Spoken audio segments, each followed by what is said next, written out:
So, hello, welcome to all the participants of the Conference of Research Committee on Research Committee 551 Social Cybernetics.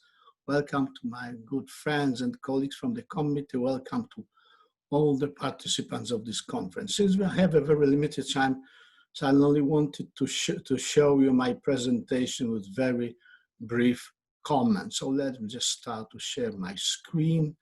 If I can find it, yes. So this is my sharing screen. And what is the main idea of what's the main message of my presentation? It's a very crude idea because right now I'm working on a kind of reinterpretation of complexity, namely not an interpretation, but as an exposition of one feature of complexity, namely ignorance.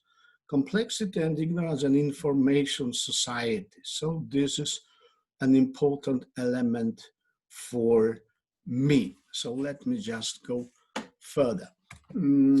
Complexity and ignorance. And so what are the main issues? What is the information society?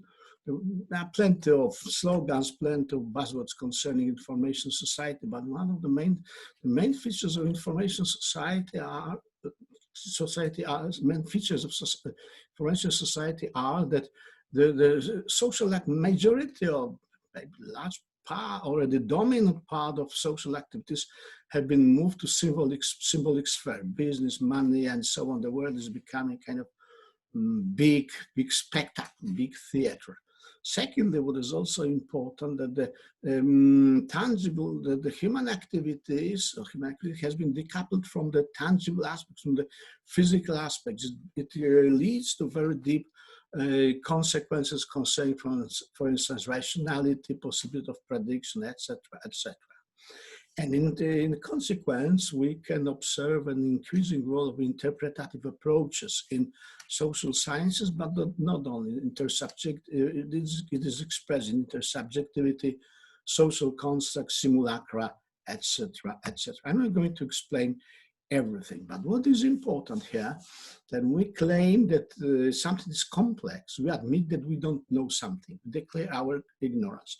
Somebody would say, okay, but we have the so-called complexity science. But complexity science is a name attached to a different class of mathematical models.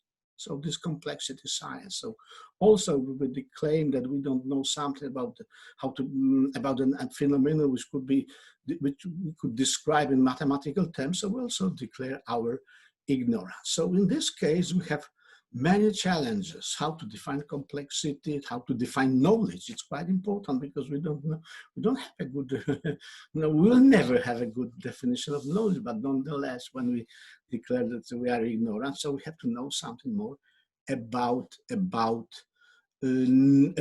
knowledge. So what more? And then virus is also a complex biological construct. Looking from this point of view, so what we don't know in purely physical or biological, chemical, biochemical terms. Origins, natural or partly artificial. There was a long quarrel, a long dispute about that, and it's quite interesting because it's a complexity which is expressed in computable terms. Well, it would be possible to simulate them and then to reconstruct or deconstruct the virus. Let's leave it apart. But it's only an example of complexity of this biological being, biological creature. Existence, mutation, speed, harmfulness of those mutations, identification, the validity of tests, which is being put in doubt, and then treatment, identification of the sickness, then possibility of vaccination, possibility of developing the drugs. So the virus is complex in biological terms. We say it's hard computable complexity, but at the same time, so we have also to be aware that we are ignorant towards that hard complexity. Then virus is a complex social construct, origins. It's a matter of interpretations, trust, then existence, validity of research. Have we to trust these or those, and so on and so forth. Then the validity of tests. we have to trust or not. There is some discussion about this and the validity of the models, treatment, identification. It's missing here, by the way, the validity of the mathematical models. The models of pandemic are drawn mainly from computable complexity research, this networks, etc., contagion, and so on and so forth. So, virus is also complex in social terms. Information, because the virus is information per se, and it's associated with hard computable complexity and soft non-computable complexity.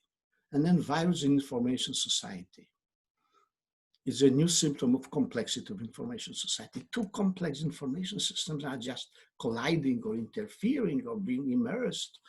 That's quite interesting. I mean, the virus is immersed in society.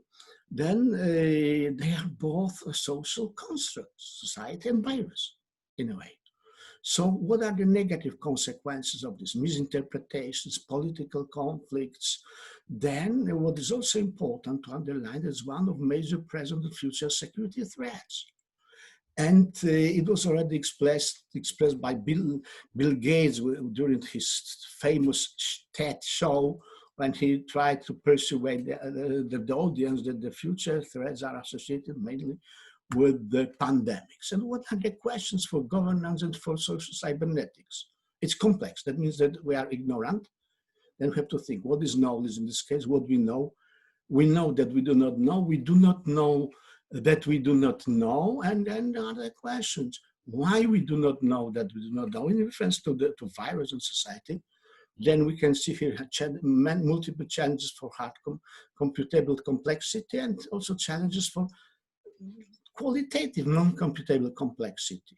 And there are two challenges associated with complexity and ignorance. The first one is concerned with the future. I don't talk about this in physics prediction, but what is more important, the socio-political sources of ignorance, biases, secrecy, political conflicts. This is the key issue for social cybernetics, and I think that's it's just a beginning for future research, for my future research, for any kind of future research, and for any possible future discussion. So this is end for me. I've just finished this, and thank you. Okay, good.